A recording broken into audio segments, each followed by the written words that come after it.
Assalamualaikum warahmatullahi wabarakatuh. Bismillahirrahmanirrahim. Alhamdulillah, thumma alhamdulillah, alladhi wa bi ni'matihi tatimmus shalihat. Asyhadu an la ilaha illallah wahdahu la syarika lah, lahu syukru wa tahiyyat. Wa asyhadu anna Muhammadan abduhu wa rasuluh, alaihi azka taslimat afdhalus salawat. Amma ba'd, usini wa iyyakum bittaqwallah wa ta'atih. Para jamaah yang dirahmati oleh Allah, alhamdulillah kita semua diberi rahmat oleh Allah berupa kesehatan, sehingga dengan kesehatan itu kita semua bisa jamaah di Masjid Muzhar Arifin dan dilanjut dengan mendengarkan tausiah. Ma'asyiral muslimin, kanthi ucapan subhanallah, maha suci Allah. Allah telah menciptakan segala makhluk yang ada di langit dan di bumi. Kesemuanya itu, ma'asyiral muslimin, hanya satu bertasbih kepada Allah. Kalau kita menghitung makhluk yang ada di langit, tidak akan bisa menghitungnya. Begitu juga di bumi, apalagi di laut. Berapa jumlah ikan yang ada di laut tidak akan mampu. Tumbuh-tumbuhan, hayawan sekecil apapun, semuanya bertasbih kepada Allah. Di dalam surat At-Taghabun dan surat Al-Jumu'ah itu semuanya senantiasa bertasbih. Yusabbihu lillahi ma fis samawati wa ma fil ardil malikil qudusil azizil hakim. Itu surat Jumu'ah. Kalau surat At-Taghabun, yusabbihu lillahi ma fis samawati wa ma fil ard, lahul mulku wa lahul hamdu wa huwa ala kulli syai'in qadir. Senantiasa bertasbih. Kalau di surat Al-Hadid dan surat As-Saff itu pakai fi'il madhi, sabbaha lillahi ma fis samawati wal ard. Kalau di surat As-Saff, wa ma fil ard, sabbaha lillahi ma fis samawati wa ma fil ard wa huwal azizul hakim. Dengan membaca tasbih kesemuanya ini, makhluk Allah yang ada di langit dan di bumi, hanya satu harapan: ingin hidupnya itu tidak diusik, ingin hidupnya itu bahagia, ingin hidupnya itu tentrem ayem. Kalau tumbuh-tumbuhan lestari, dan kesemuanya itu setelah bertasbih, ya memohon pada Allah agar mereka itu kehidupannya dilindungi oleh Allah Subhanahu wa ta'ala.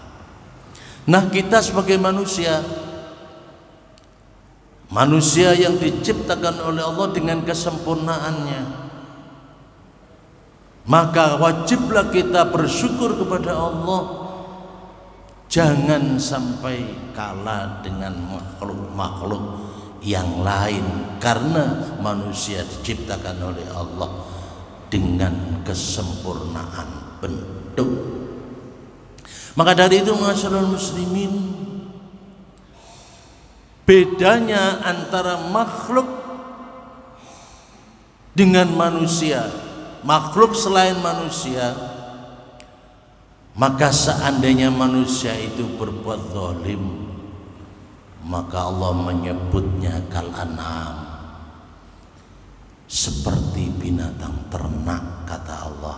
Bahkan balhum adol, bahkan dia lebih sesat dari binatang ternak itu. Maka dari itu ma'asyiral muslimin, apa yang kita harapkan dari kehidupan kita ini? Yang kita harapkan dari kehidupan kita ini adalah kita tahu bahwasanya Allah telah menciptakan manusia. Jin dulu diciptakan oleh Allah dan manusia itu tidak lain kecuali beribadah kepada Allah.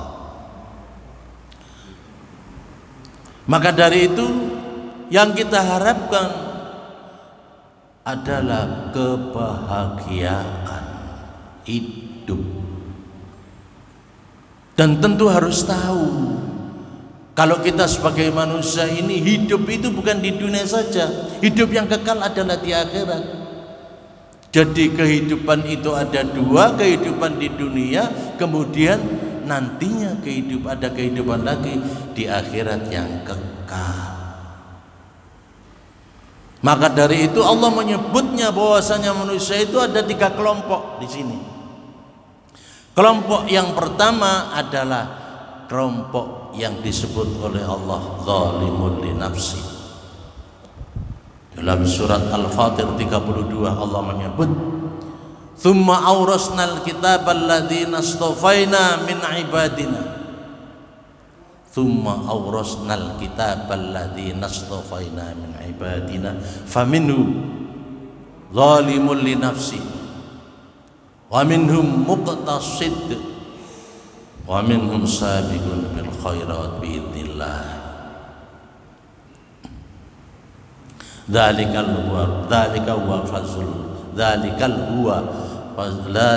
fadlul kabir. Dzalika huwal fadlul kabir. Dzalika huwal fadlul kabir.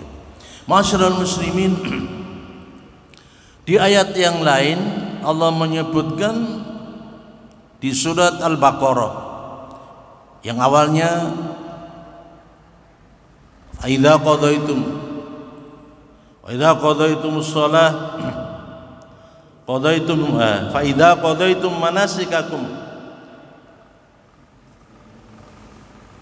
Kemudian di tengah ayat itu disebutkan faminan nas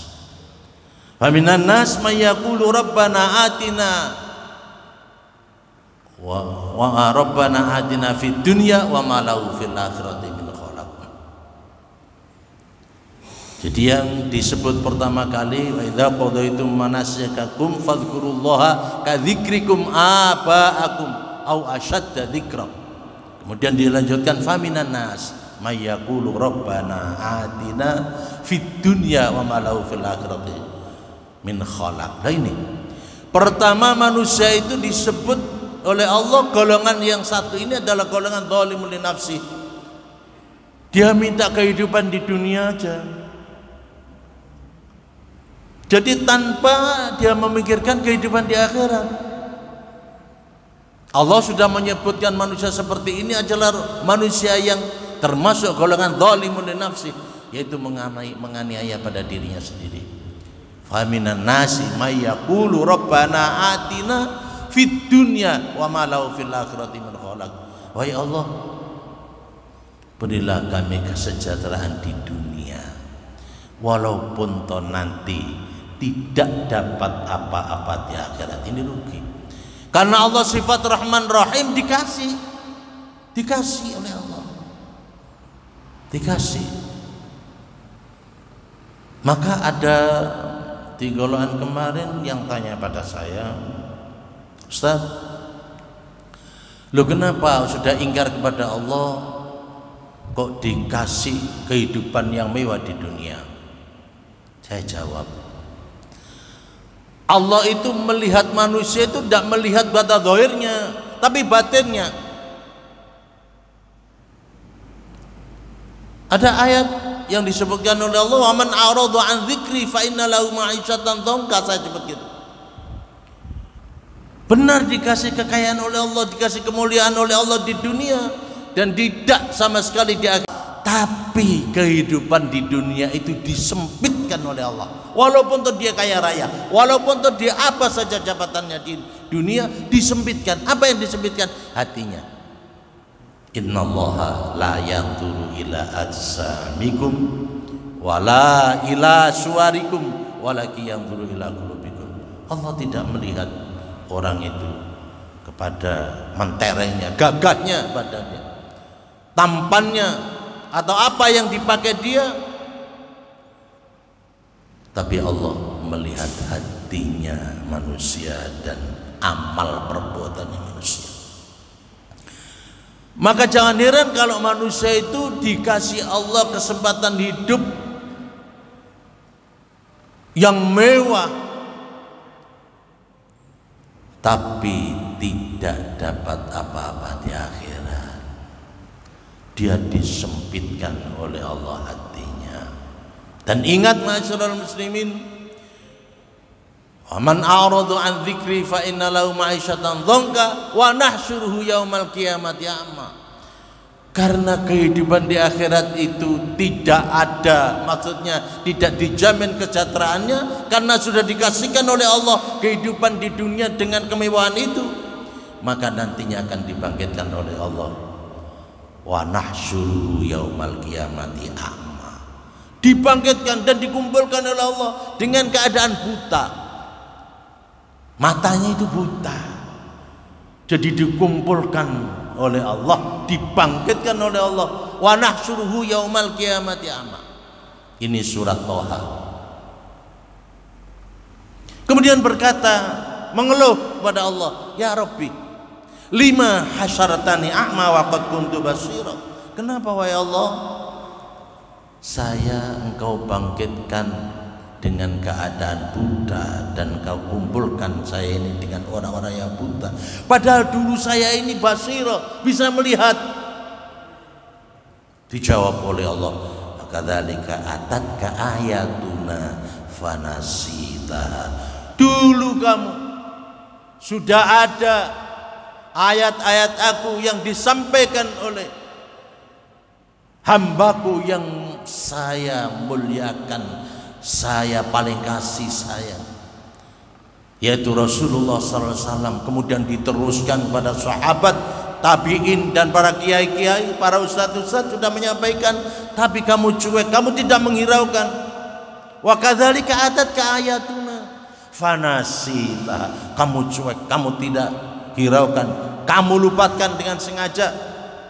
Wa kadzalikal yauma tunsa.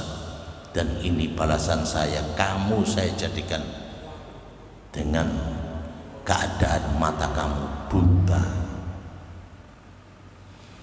Maka dari itu ma'asyiral muslimin yang satu ini, naudzubillah, yang satu adalah golongan muqtasid, tengah-tengah.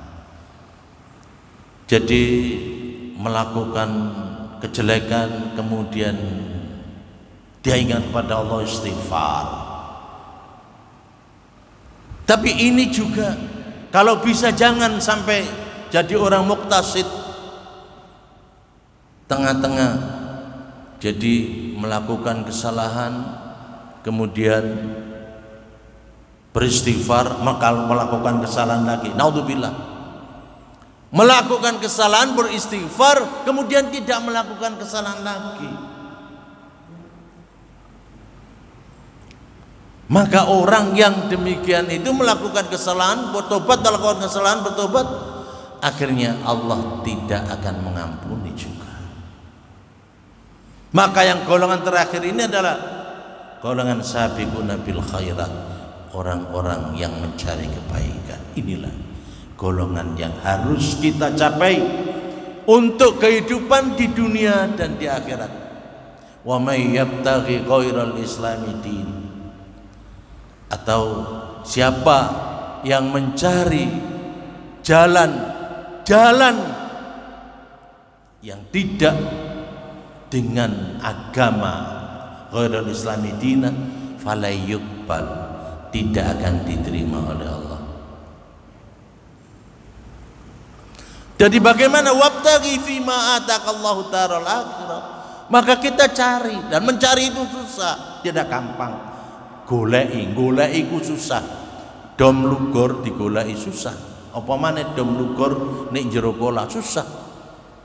Wabtaghi fima ataqallahu darul akhirah. Kita cari kehidupan yang kekal nanti di akhirat. Tapi kita hidup di dunia juga jangan lupa wala tansa nasibaka minad dunya. Cuma wala tansa saja. Kita kehidupan di akhirat kita cari yang sebenar-benarnya. Ma'asyiral muslimin, kita hidup tidak lepas dari dua hal, yaitu ujian. Satu ujian yang tidak baik pada kita, ujian yang baik juga pada kita. Ujian yang tidak baik, kita diuji mungkin keluarga kita sakit, kita diuji mungkin ekonomi kita kurang. Ujian yang baik juga kita diuji, ekonomi kita bagus, keluarga kita semua mapan. Itu semua ujian. Karena hidup ini alladzina, di surat Al-Mulk, tabarakalladzi biyadihil mulku wa huwa ala kulli syai'in qadir, alladzi khalaqal mauta. Allah menciptakan manusia dalam keadaan mati, wal hayata, dalam keadaan hidup juga, liyabluwakum, semuanya diujian. Ayyukum ahsanu amala, di antara kita mana yang lebih baik, diuji oleh Allah. Lah sekarang ini ujian kita adalah penyakit corona. Penyakit corona. Penyakit corona ini adalah suatu virus. Nah, virus ini ma'asyiral muslimin sebenarnya nggak ada obatnya. Obatnya yang menjaga diri kita supaya apa? Kita tetap fit, badan kita tetap sehat benar, sehingga darah putih kita tidak bisa, yaitu diserang oleh virus seperti corona itu. Maka dari itu ma'asyiral muslimin, dijaga kesehatan kita.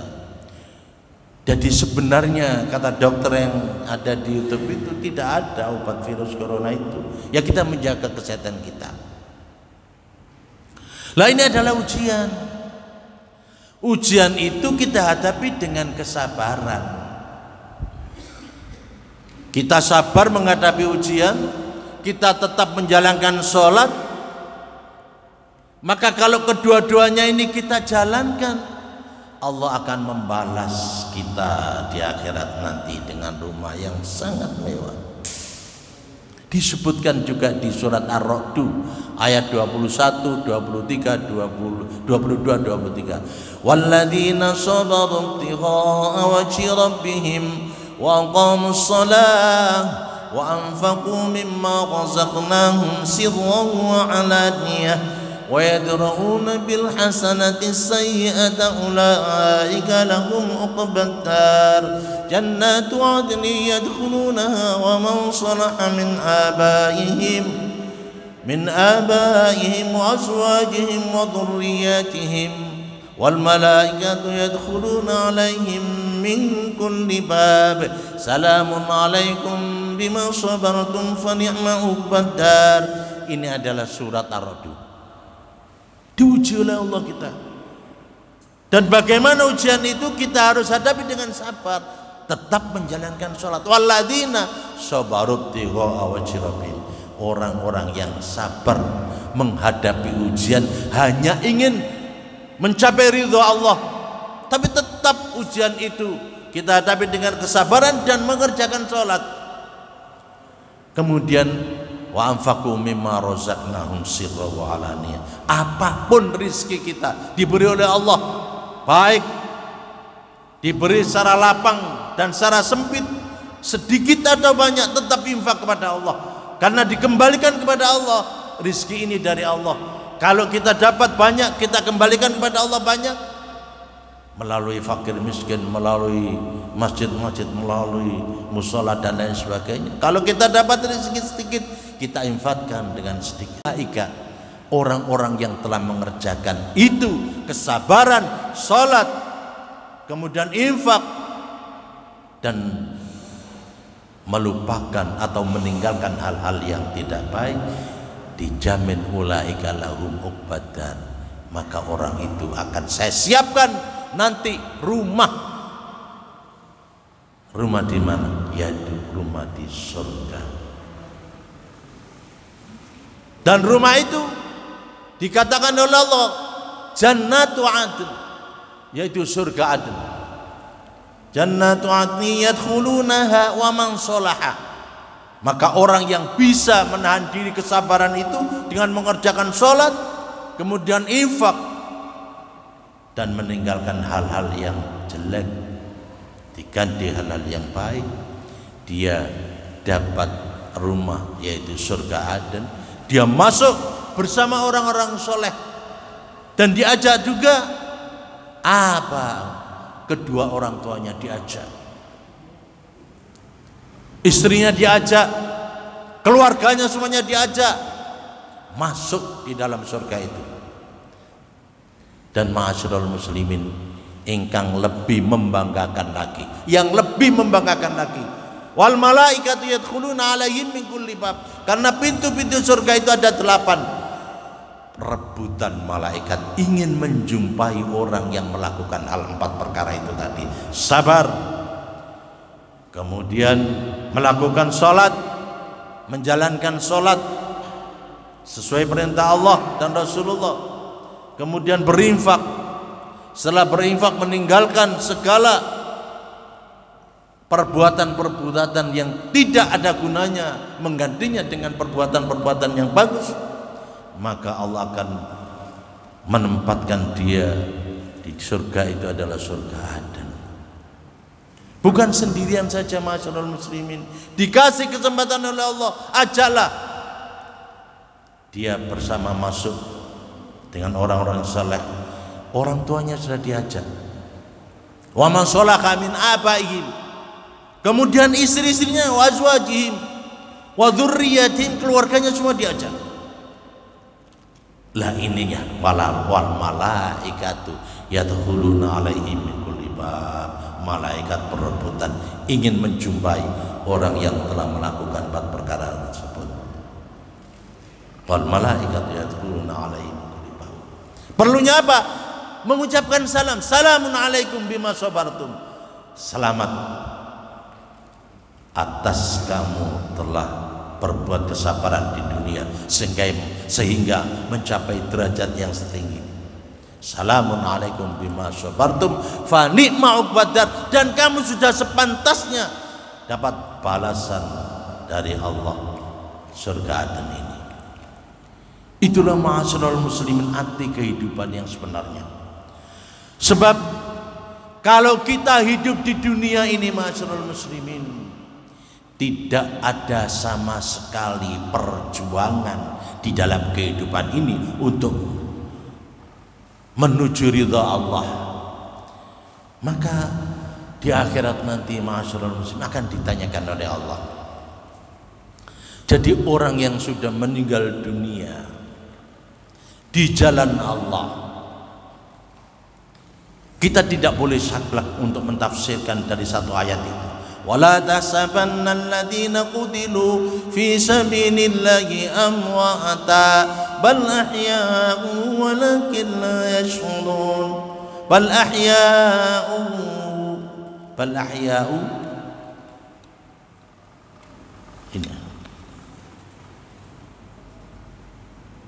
ولا تحسبن الذين قتلوا في سبيل الله أمواتا بل أحياء yurzakun, ya, bal ahya'u. Apa ya? Siapa yang hafal ini? Wala tahsabanna alladziina qutilu fi sabilillah amwata bal ahya'u. Terusnya siapa yang hafal?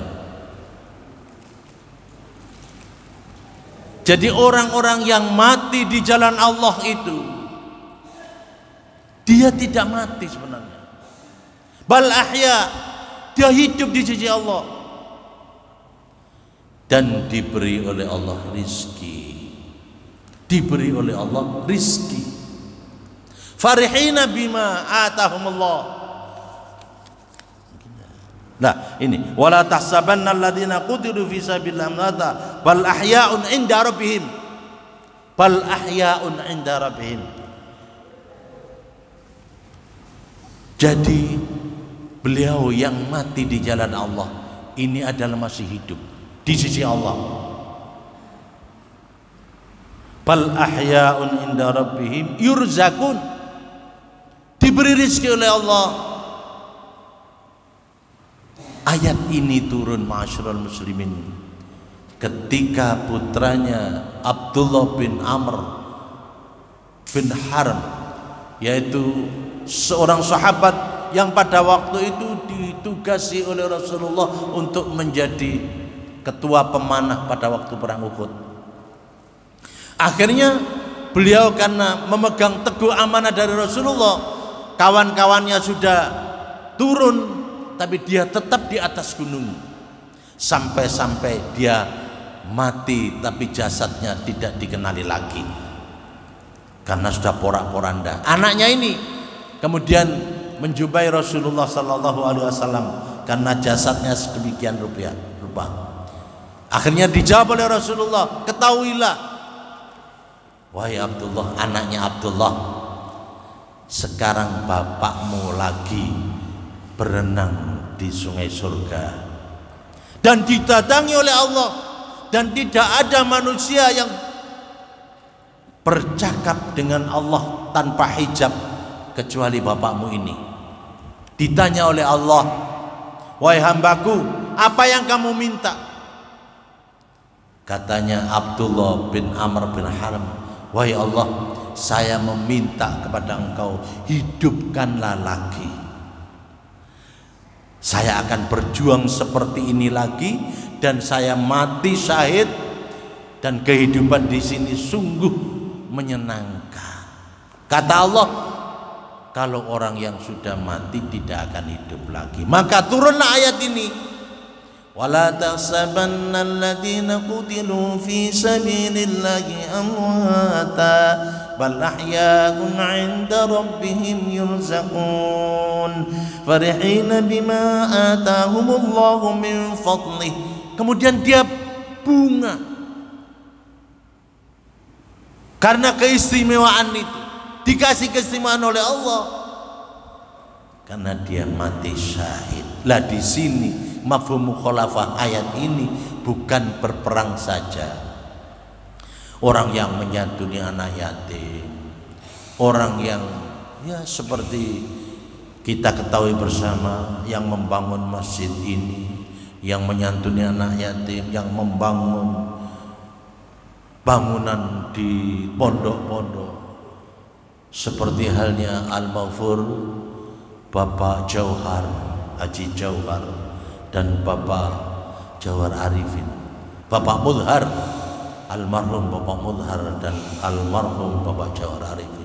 Saya tahu sendiri pada waktu peresmian, saya belum ada di sini, peresmiannya di Pondok Mas Kumambang, gedung yang sangat bagus, itu semua dari PT Polowijo ini, yaitu dari Bapak Mudhar dan Bapak Jauhar Arifin.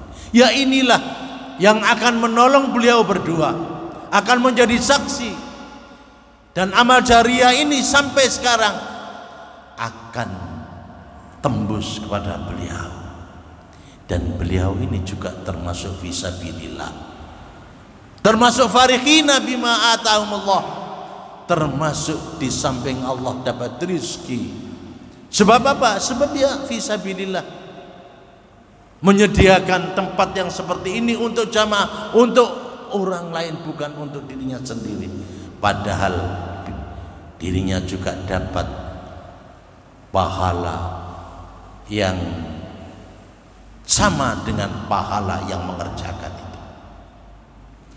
Jadi di sini ma'asyiral muslimin, orang yang meninggal dalam keadaan fisabilillah yaitu farihina bima atahumullahu min fadli wa yastabshiruna billadzina lam yalhiq min khalfihim alla khaufun alaihim wa lahum yahzanun. Ditanyai, kemudian kalau sudah tidak begitu, wahai Allah, semoga orang-orang yang di belakangku ini menyusul aku sehingga bisa menikmati kenikmatan yang kau siapkan, yang kau persediakan.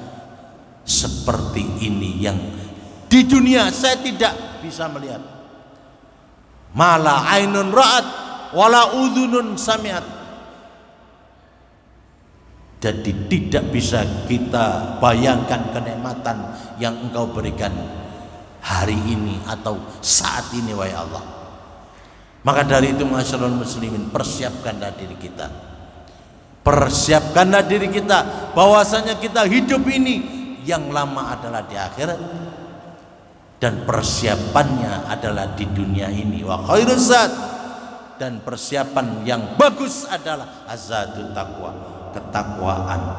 Artinya mengerjakan sesuatu perintah Allah dan perintah Rasulullah dengan mukhlis, dengan ikhlas, maka insya Allah akan tercapai dengan kehidupan kita. Masyaallah muslimin, inilah kajian Maghrib hari Selasa.